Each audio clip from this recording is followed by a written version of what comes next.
Hello, everybody. Welcome to another episode of Finding Brave. Kathy Caprino here. So excited today to reconnect with a friend. We were just sharing how long have we known each other and how did we meet. And it's always, I think, a fascinating story. But we have today Mitch Shepard. And Mitch, thank you so much for taking the time. I know it's a whirlwind time for you writing your book and Is. thank you. I But can't. thanks. I was Yeah. so excited to come on your show. I've wanted to come on your show for a while. Well, here we are. All right, my friends. Let me tell you about Mitch. But what we're talking about today is something Mitch and I hear about a lot. We all do about burnout. There's all sorts of kinds of different burnout now, especially, in the pandemic, from Zoom burnout, which is really a thing. We can Google it and find it, to the other ways we're burning out. And, Mitch and I are going to talk about what are the key hallmarks of it, what is contributing to it, and I love what Mitch has to talk about in terms of create your own light at the end of the tunnel. Just saying that makes me feel calmer. And we're going to talk about how to do that and also share with you Mitch has done something absolutely amazing that I think so many people aspire to do, fantasize about doing. And we're going to talk all about that in a minute. But let me share Mitch's bio with you. Okay. Mitch Shepard, and it's Michelle, isn't it? That's I never really knew what your full name was. Yeah, I always like to say that Michelle is long for Mitch instead of Mitch is short for Michelle because my parents named me Mitch and then No thought, oh, way. yeah, after someone named Barbara Mitchell, who was a good friend of theirs, who was always called Mitch, and they thought, that's a really cool name. We want to name our daughter Mitch. But then they said, just before they left the hospital, this is how they tell the story. They said, what if she resents us someday for giving her a boy name? And so they said, what could be long? What could Mitch be short for? And then they proceeded to always call me Mitch, but put Michelle on my birth Oh certificate. my gosh, what a story. They were Right? progressive, I think, weren't they? Even I from the think get so. go. You popped out in a progressive way. I love it. All right, Mitch Shepard is an entrepreneur, mother, wife, passionate world traveler, which we're going to hear more about, an executive leader as the CEO and chief truth teller at Human Inc. Mitch has spent nearly 20 years coaching and training some of the world's top leaders across companies such as Amazon, Microsoft, Intuit, Boeing, and more. And her specialties lie in leader and manager effectiveness and inclusion. Mitch is known for her straight talk, candor, I know this to be true, and realism in the way that she approaches business challenges. There we go. That's Mitch for you. All right, let us dig in, Mitch. You are an expert at burnout, I think, and you're expert in helping leaders and managers deal with it. Tell us, what does it look like, first of all? Some people, and you and I work with women and men. I think a lot of people are warriors. They soldier through the tough stuff. How can they recognize that burnout is happening to them, first of all? Oh, yeah.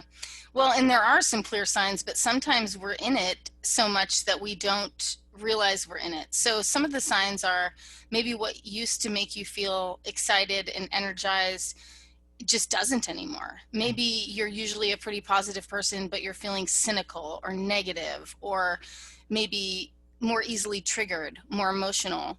It can also be for those who don't emote a lot. It can be that you just withdraw, you get more quiet, you Right. aren't feeling as social.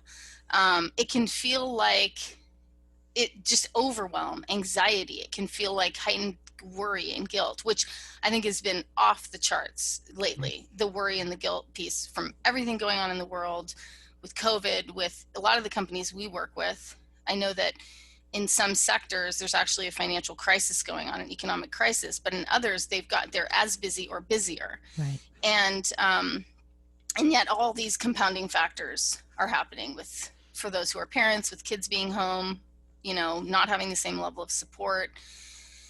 And That's it can right. feel like burnout can feel like hopelessness, like it's just going to continue to be this way, it's just the way it is. Like you said, I just have to soldier through, I just have to pull myself up by my bootstraps, put on my big girl britches, and keep going. Right. And really, that's not sustainable. I love that description. I'd also say, as a former therapist, sometimes we're going through depression. It's a Yeah. clinical depression.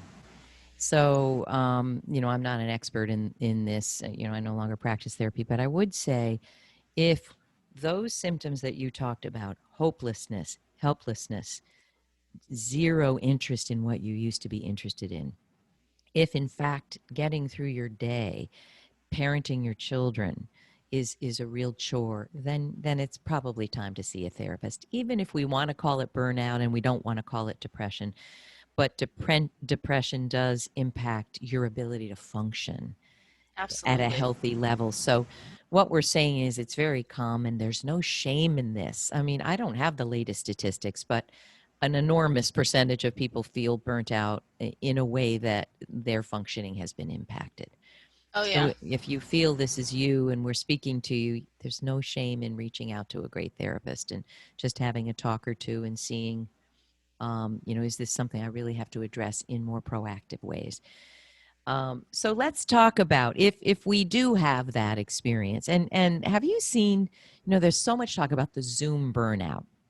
And I was just on Zoom with my friend Steve Keith in England, and I want to ask your thoughts on this. But I do feel that part of what's going on with when we say Zoom burnout is that we used to be at work where when we were tired, we'd automatically get up and go get coffee. We'd go to the bathroom. We'd maybe even look out the window. We'd maybe step outside.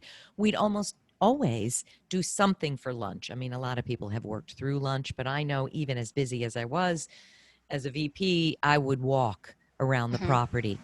The problem now is we've lost those routines. And it's just like what you're talking about, create your own life at the end, create your own light at the end of the tunnel.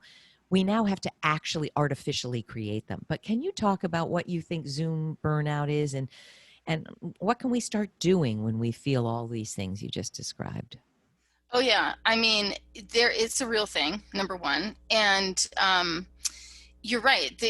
What I've been talking to people about, I've been doing countless burnout prevention talks and encouraging people to get creative about, like before, like you said, if you were tired, you'd walk down the hall. And there were lots of little unexpected moments in our day that could kind of give us a little pop of energy. Like maybe you have a really fun conversation with someone while you're grabbing coffee, or you run into someone in the restroom even, or, Or those someone little, pops in your office, hey, how you doing? exactly. And tells you about their life. Yeah. That's right, those little interactions. So there's a couple things, and I've actually curated ideas from hearing what other people are doing. Wow. So I know I'll share an example of what I've been doing. One thing is I have built in one thing I noticed is that there was no separation between my work day and my home day. And that before I might have a car ride home or like a chance to call my sister or one of my friends, and I'm an extrovert, so that the conversation on the way home from work energizes me, and then I'd be kind of fresh when I walked in the door. Wow. Now it's like go from my home office right out the door to my two kids and my husband and my golden retriever who's like, when are you going to take me for a walk? Right. So I've had to actually get explicit with my family and say, I'm going to build in like 20 or 30 minutes at the end of my day. It's me time. It might be that I go for a walk. It might be that I take a bath. I love to read. So for me, it's like reading something away from work. Wow. Well, another creative idea I heard recently, which I thought was very clever, a client of mine drives herself to work and drives herself home.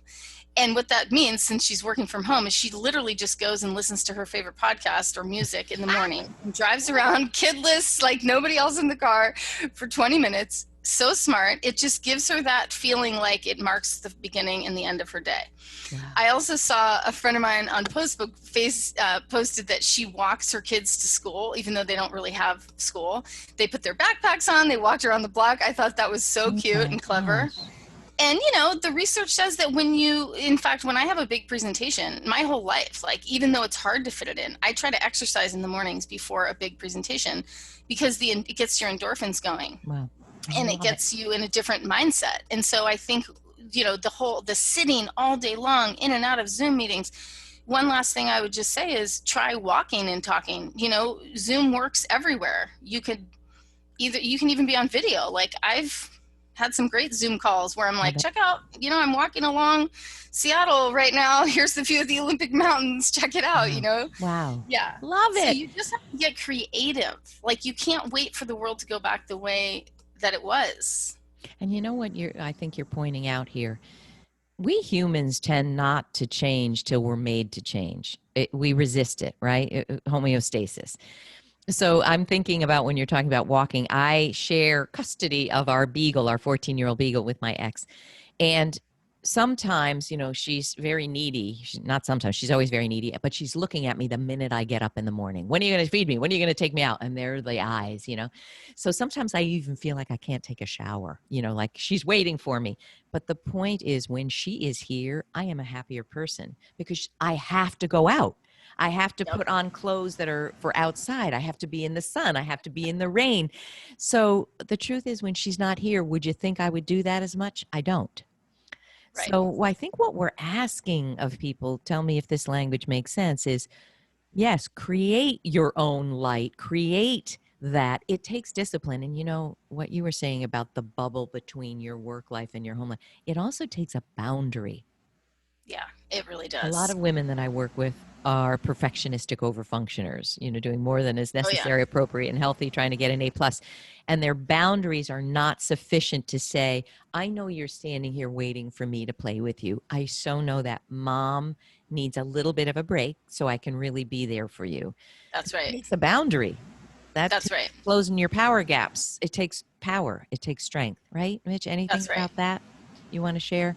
How do In we terms, have that boundary when your kids are staring at you like, Mom? oh, it is so hard. It's so hard. But even pre-COVID, our kids when they were little, they used to say, "Why do you have to go for a run? Why do you have to go to the gym? Or why do we have to go to the gym?" Once they got big enough to take them to the gym daycare, and we've just drilled into them from a very young age that we are better when we are healthy, Mm. and that health takes time. And I think the same is true even with work. I mean, I think a lot of people forget to share with the people or the pets. Maybe your pet won't have a cognitive understanding of this, but this works well with humans, is to just say, I love my work. Or maybe you don't love your work, but you can at a minimum say, it's important for me to work because it provides X, Y, and Z for our family, right? But Kathy, you hit on something, which was there's this short game, which is how through this time on a daily basis do we recharge, and do we create some time, like a buffer or some boundaries for us to build in things for ourselves. But I think lately I've also been talking to people about building the longer term light at the end of the tunnel. What's your bigger why? What's in it for you working besides the usual things? We all need to pay our rent, pay for our vehicles, pay for our food, support our families if you've got a family, etc. But sometimes, I remember when my kids were really little, in the very first time, I should have probably visited a financial advisor sooner than this, but I didn't.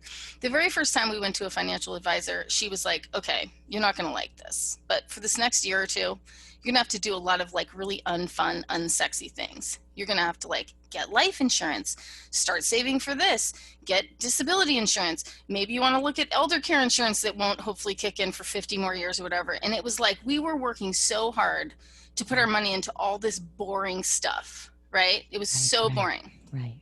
And we had to create, because I was just sinking slowly, I'm not even getting to enjoy the fruits of my labor. And I think there's a lot of people right now feeling that through COVID and through this confinement that we're in, is I don't even get to enjoy the fruits of my labor. I'm just working. What's it all for? Oh, that's so right.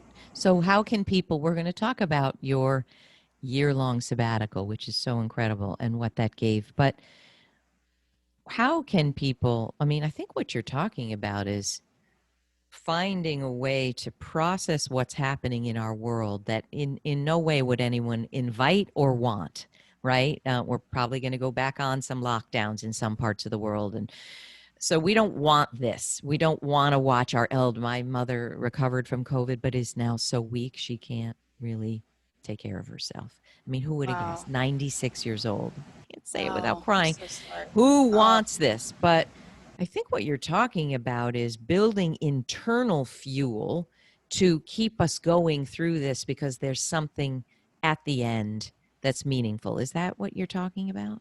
Yeah, I think there needs to be everyday things that you can find meaning and gratitude in, and then the longer term piece, right? So for Talk instance, about the longer term, can you? yeah. So when I do burnout prevention workshops, I'll tell you what mine was and what it is now, and I'm actually readjusting. But in the burnout prevention workshops, one of the things that I do is I use that Stephen Covey quote, begin with the end in mind. Yeah. And I simply give people 5 to 10 minutes, depending how long the workshop is.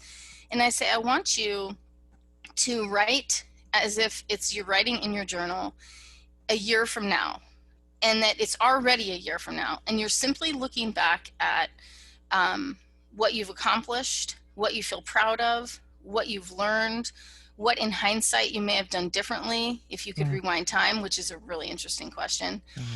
And then I have them do another exercise where I say, now I want you to look all the way forward and create like your why or your what's in it for you. If on your hardest days at work, you could say, you could really glom onto, this is why I'm doing this, right?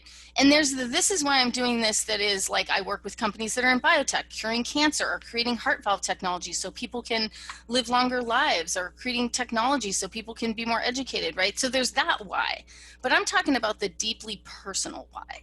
And so when I usually will give a few people an opportunity to, raise their hand and say, like, what's that longer why? And I hear some of the most inspiring things. I hear, I came from poverty, I want to buy my mother a house. I hear, I was the first to graduate from college, I want to put all 4 of my children through college. There's the, I want a boat or the nicer house on the water, or I want to take a big trip, or I want to be able to give half my income to charity, or whatever it is. But whatever's in alignment with your values, I think right now, all of us need to be able to have something that we see beyond today, right? Like, it's enough to just get through today and build in that half hour for a walk or a bath or something to fill your fuel tank. But I'm talking bigger than that, and for me, as you said, for 14 years, I had a dream with my husband when we were first dating. We had this, what we now refer to as Dream Day, where we were sitting on a beach watching the sunset in December in cold Seattle, all bundled up in down jackets and sleeping bags. And it was just one of these what if someday kind of conversations. And that conversation was, what if someday when we have kids, these kids that weren't even conceived yet, what if someday we could travel the world, right? And for 14 years, that never left us. And it acted as my light at the end of the tunnel. When I was going through really rough patches at work, I have shed more tears than I could ever tell you. When I created Whirl, I have worked so hard, like your type A, hard driving people that you serve, like that's me, right? And so having that bigger dream that I had really no idea how I was going to achieve when we dreamed it. I really had no idea. When you were dreaming it, were you thinking it's absolutely going to happen? Or were you thinking, I was thinking it's absolutely going to happen? I was thinking it's absolutely going to happen, but I was also like, Mitch, another little voice was like, Mitch, are you crazy? Why do you think this is going to happen? How do you have the audacity to think that you're going to be able to build a business, save enough money to go travel for a year? Like, come on. I mean, literally, my husband and I were both living paycheck to paycheck. We were both these kind of young 30s, like footloose and fancy free. Neither of us had saved money. We'd lived pretty adventurous lives before we met. We were not thinking about retirement, hence the financial advisor story about guess what, guys? You're going to have to do some kind of unsexy things for the next couple of years with your money. But yeah, like, I don't know why I thought it was possible. I just refused to believe that it wasn't, And all right, we're going to dig in deep. What did traveling the world with your kids mean to you? What did it represent to you? Well, okay, a lot of things. But one of the things that it represented to me is that I see the world as the whole world, not just like the country that we live in. And I'm very aware that we live a relatively like privileged life and in a safe neighborhood, and we're around similar types of people. And Brad, my husband, and I both had done quite a bit of traveling before we met. And one of the things that I love about traveling, and that he does too, is this sense of adventure. Like, you never quite know what's going to happen. And I think that having times in your life where you never quite know what's going to happen and getting through those times builds a tremendous amount of grit and resilience and spontaneity and flexibility. And these are the things that I know partly what make me successful today, right? And I wanted my kids, we both did, to experience the world outside the world they live in every day. We intentionally didn't plan every bit of the trip. We intentionally went to some places like pretty off the grid. We did some massive backpacking trips and pushed ourselves physically to the limit, went into some like third world countries, and we just really pushed it because I was like, I have this quote actually over here on my board that says, I forget who said it, might have been Gandhi. It says, the most human thing we can do is comfort the afflicted and afflict the comfortable.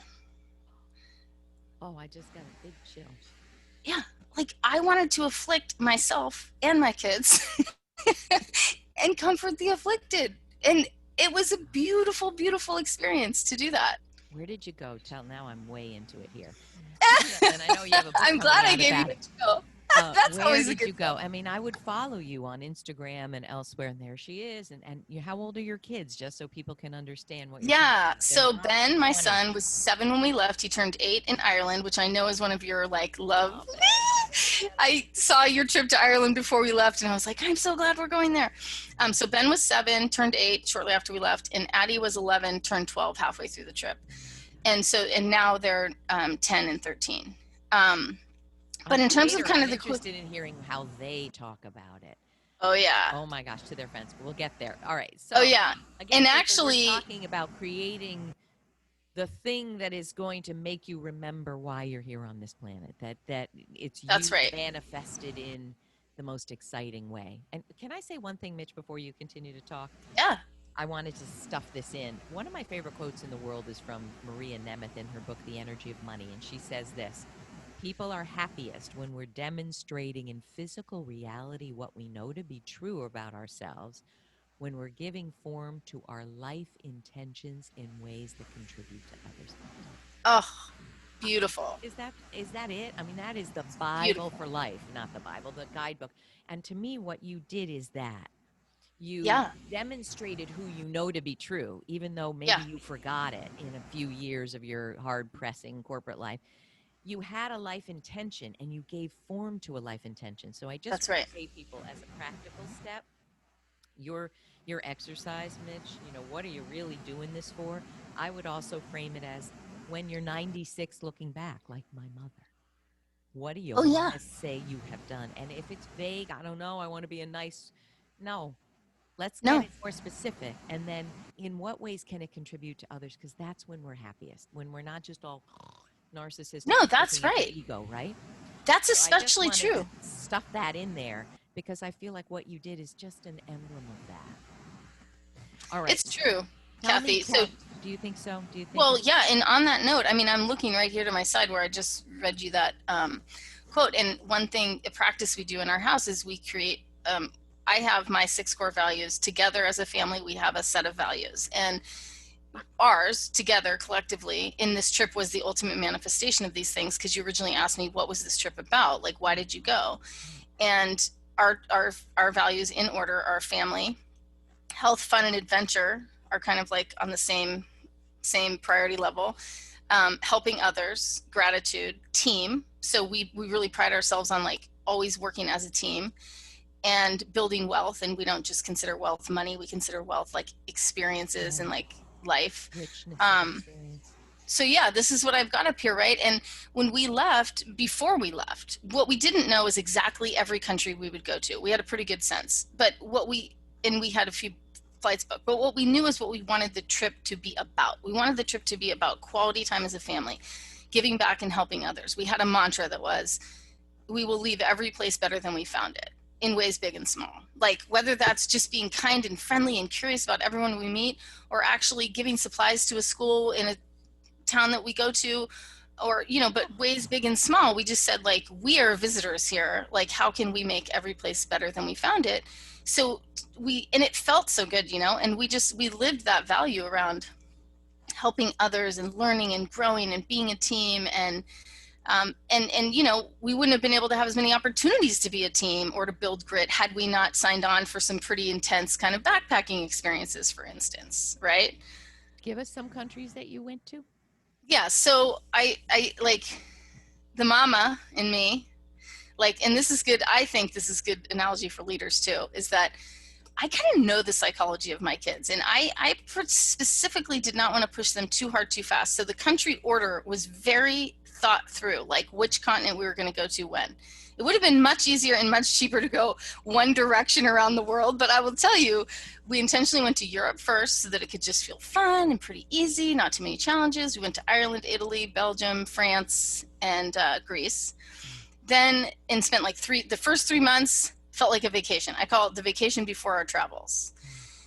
Then we went to Egypt and just like, whoa, like completely blown away. Everything about Egypt was different. Like the first thing my son said was, we arrived at 2 a.m. after no sleep, you know, and he's like looking around, just kind of stunned. And he's like, do people sleep here? I mean, the innocence of it, right? It might as well have been noon or 5 p.m. in Cairo. It was just buzzing. Anyway, so then we went Egypt, and then we went Nepal, did backpacking trip in Nepal, went to India, which was a real like low/high point for us. We hit a wall. Then we went from India, we took a break in the Maldives for my husband's 50th birthday. Oh, wow. Yeah. Then we went to China for 3 weeks, winged it in China, which, by the way, I do not recommend. I could write a whole bloopers reel on China alone. Then Thailand, Bali, Australia, New Zealand. Then we went up to Africa and just got our minds blown. South Africa, Botswana, Rwanda, Zimbabwe. And then we ended the trip in South America, in Chile, Peru. We did some more hiking in Peru. And then we had like a 2-week kind of debrief reflection, just like, whoa, let's just let it all sink in Costa Rica before coming home. What a trip. Yeah. It was nuts. You know what runs through my mind? A lot of things, but I wish listeners could raise their hand. Maybe you'll just give me a hand raised where you see this on social media. I think there are so many parents that when they hear what you just said, that they were with their children and their husband for an entire year, that they don't think that they would want it or could do it. Does this make sense to you, what I'm saying? Oh my gosh, yes, it's the number one thing we talked about before we left. My husband and I mean, I'm not even kidding. I'm not even kidding. We talked at length about how we were going to manage it when we were making each other crazy, because the last thing I wanted as a gift from this trip was a divorce, right? I mean, honestly, like, I adore my husband. I'm sure many of you adore your partners, but living together 24/7, and the kids, I mean, yes, there were moments. I mean, we had a couple like epic, like they all turned out to be like good building up of the relationship in the end, but like, man, we hit a couple pinnacles of like, we're facing some stuff. But we had some advice. A couple that we know had traveled with their kids to Spain or Mexico for a whole year. And they said, this was such good advice. They said, whatever issues you have in your relationships, they will be like in a petri dish when you travel. So do your work. So you were a therapist. You know what this means, right? Like, it's like, so Brad and I sat down and we were like, what are our issues? Oh my God. You know, and like, we need to just know. Pre-travel therapy. It was pre-travel therapy. And like, one of them, just to give you one example, one of them is, I am more on the side of like, oh, why would I get to an airport early? I'm going to push it to the final minute. I'm all about like efficiency and like, why would I spend an hour sitting in an airport when I could spend 1 more hour doing something else? Well, he's like, I feel anxious when we are pushing the limit.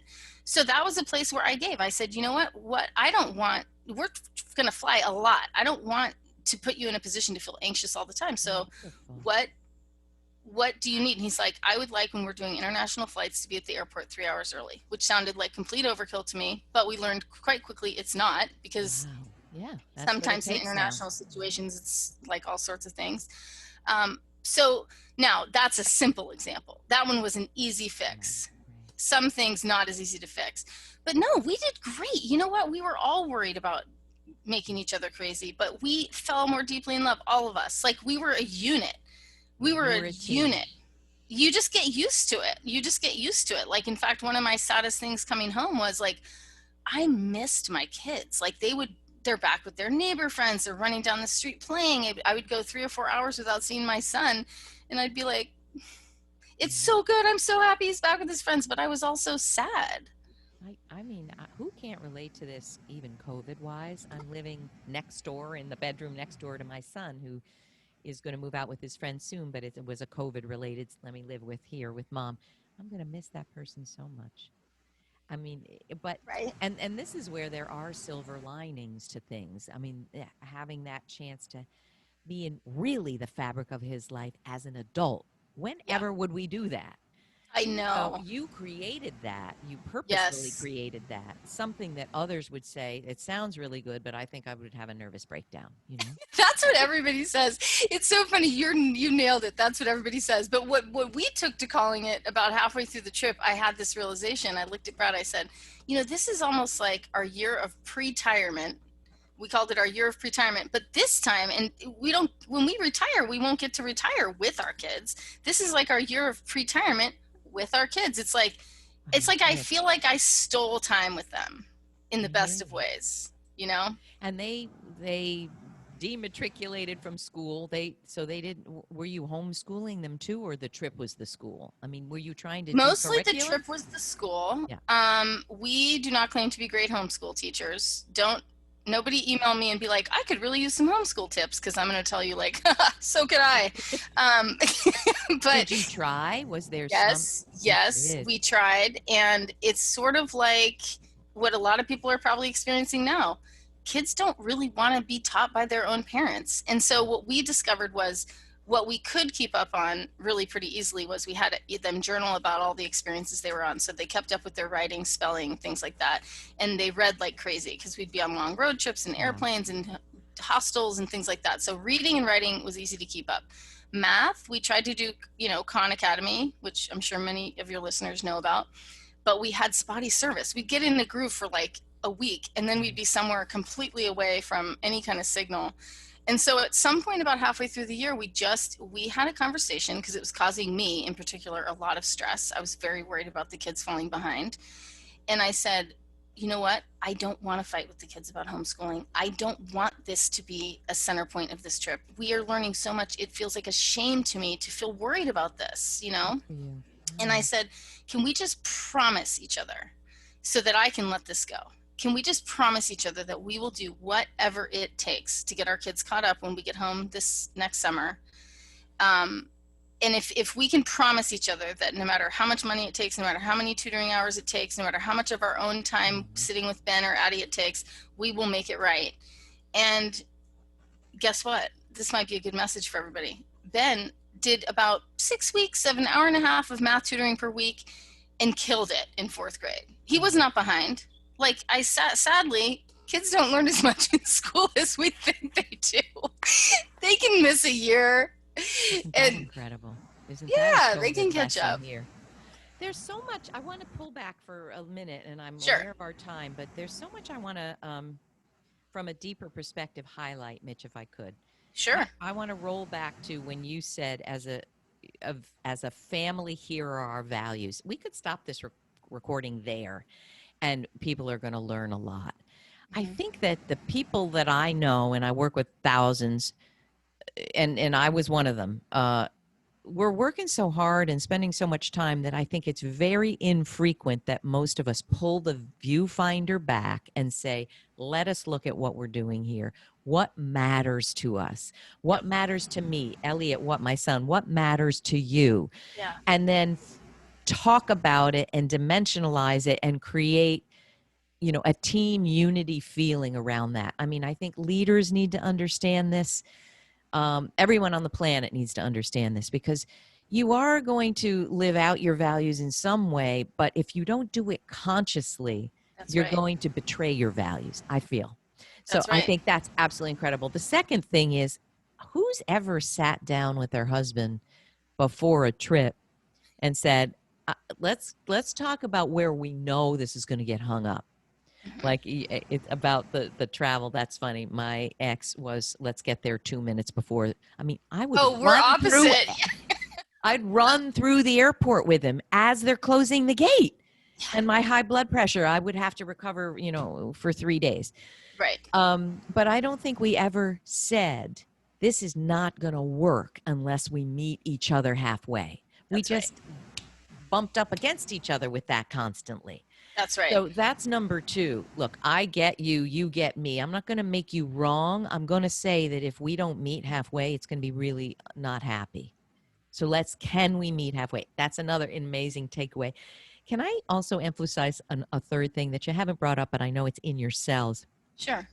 Who was it? I interviewed, oh my gosh, famous actor from what's the movie? Pretty in Pink, Andrew McCarthy. Okay. Gorgeous. You know, I had the biggest crush on him when I was 18. And he became a travel writer. And I went to see him speak in my town. And what he said there was basically, if you look at the percentage, I don't know if this is true now, but I think so, percentage of Americans who have passports versus any other, industrialized country, we're out of it. Yeah. Americans are insular in general. Mm-hmm. And of course, now nobody's traveling. But what I have found in traveling in a lot of places, Europe, the Caribbean, Malaysia, your mind is blown. Yeah. Unless you're going to McDonald's for dinner, unless you're only bringing, like I know people that I don't want anything different, so I'm going to seek out Starbucks and McDonald's. But if you immerse yourself in a culture, your mind is going to be blown. That's all. I don't even know how to describe it. Every It's so thought you true. had, every impression you had, every judgment you had. And I think that's the gift of travel, that we truly become empathic for the plight of others or the life of others, that we get out of our dumbass, editor will cut that out, our little limiting beliefs. And we'll also see, as a therapist, I used to come home and say, I don't have problems. I just sat through rape, incest, pedophilia, suicidality, drug addiction, attempted murder. What is my problem in life? Yeah. You see things that are so important to see as a human. That's Would right. you agree with that? Oh my gosh. Yes. I mean, we called it like, raising global citizens. And I can't even tell you, like, it'll bring me to tears, like, just some of the stuff that we saw and seeing how my kids reacted. And when we came home, like, I'll never forget this moment. When we came home, we'd probably been home like 1 or 2 weeks, and we left the house. That's another thing, untethered. We had sold everything we owned, so we didn't have a house to come back to right away. So we were staying down the street with the neighbor who was gone for a couple of weeks, and we were in their backyard, and my son looked up at their house, and he's 8, right? Or I guess he was 8 still. He hadn't turned 9 yet. And he looked up and he goes, Mom, we look at this house. He's like, look at the wood, look at this glass, look at the brick, look at that kitchen. He's like, that kitchen, Mom, is the same size as the houses we went into in Rwanda, just their kitchen. And it's like, I just gave him the biggest hug. And in that moment, I mean, there's 100 other moments similar to this, but that was a moment where I thought, absolutely, like the gratitude, the perspective. My kids don't have the same view of the world. Neither do I. I mean, I can't go into a grocery store and not feel, 1, overwhelmed, and 2, immensely grateful. Like, people, I had a friend complain that a certain grocery store, I won't use the name because I don't like to diss public brands, on a podcast, but it's this big, well-known grocery store chain. And we came home and she was like, oh, I hate that store. It's so dirty. And I had this moment of, like, I didn't say it. I just was like, are you kidding me? Like, do you know how much we have? Do you know how much we have?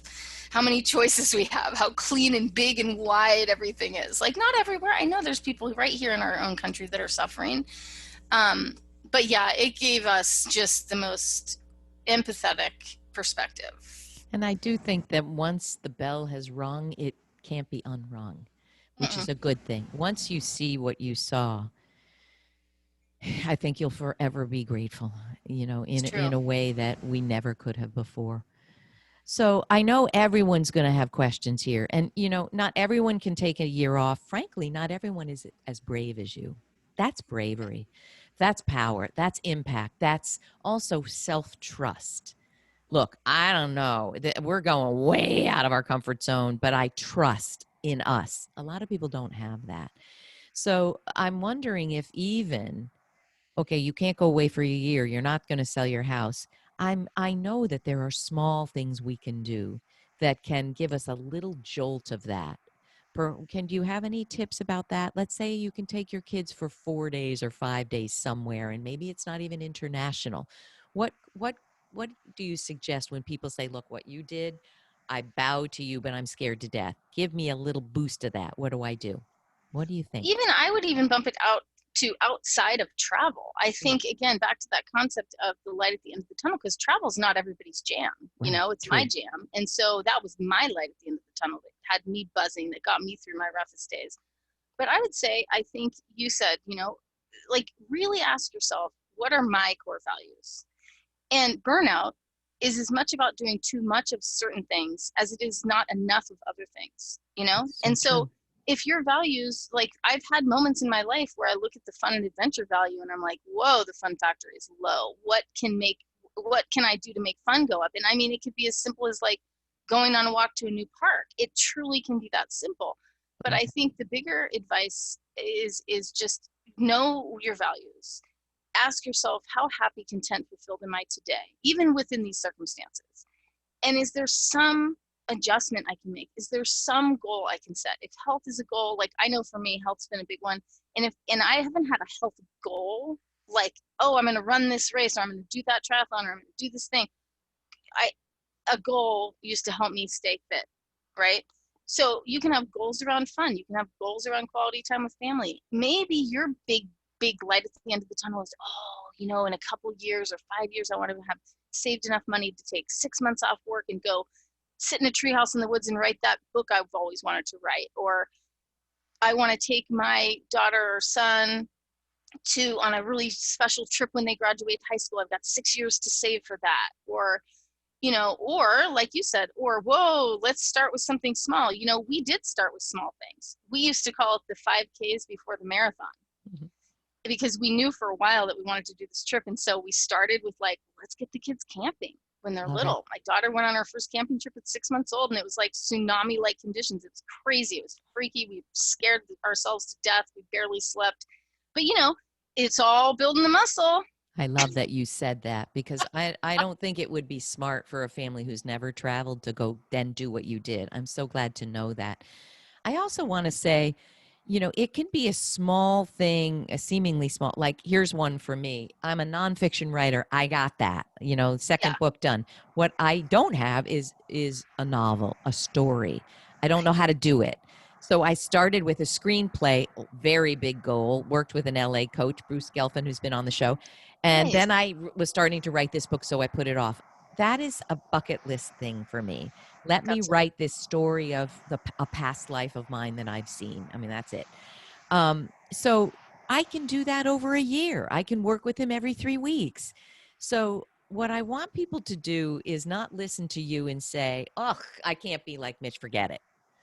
You can do the littlest thing, the Yep, tiniest micro step that yep. makes you feel more alive and more joyful and more hopeful and more purposeful and have meaning. It truly is the simplest thing, the That's right. smallest thing. It doesn't have to be go away for a year. But I think there's so much to learn when we listen to how brave you have been and how life changing it is for your children and you. Oh, now, And Kathy, it might sound like I'm always aware of this when I hear other people that have done things that I admire. I'm always aware, like, I always have this wrongful assumption that it was easy for them, or that they just had this and I don't have that, or whatever. And what I would say, like you brought up therapy in the beginning of this, like I've gone through some times in my life. I have utilized therapists to work through issues around fear and obstacles in my life. I've done hypnotherapy when I started both my businesses to overcome like really extreme like imposter and self-doubt and like wow. confidence issues. It was miraculous. I've utilized all sorts of different like strategies. And so I would say to people, if you're hitting a limitation around dreaming, it's okay. It's just a limitation right now. You Right. just try something new. If you're depressed, try therapy if you've never tried it. If Try Love it. exercise if you've never tried it. Try, just like I just am a big believer that like we all deserve to go after what we want, and that we all will hit a stumbling block somewhere, and many of them. And that it's not a matter of that means I'm not supposed to do it.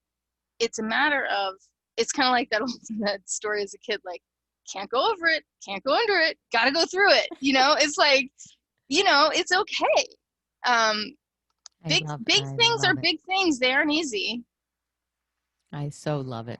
Let's leave it there. That when you see someone doing it, it doesn't mean they're better than you, smarter than you, braver than you. It means they did it. It means they That's it. committed to doing it. That's it. Bingo. Bingo. Oh, so inspiring. Now, where can we learn about you, Mitch? Where do we Okay, well, take your workshop on burnout prevention? Where do we learn? Send us. yeah, so I have, my book will be coming out. I'm writing a book called Follow the Sun.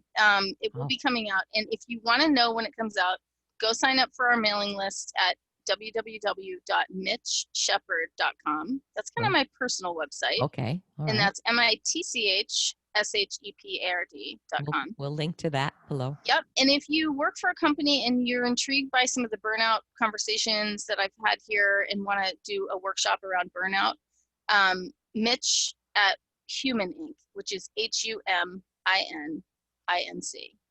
And I do burnout prevention workshops for company audiences all the time. I do a values exercise in those workshops that, and the begin with the end in mind, and and then also some real practical, tactical stuff around what can tend to cause burnout in the corporate environment and how do you set better boundaries, right? So I would my approach is kind of half really about you kind of getting clear about your values, and half like, yeah, there's some real stuff that goes down in the corporate environment that is difficult. Like, how do you deal with that?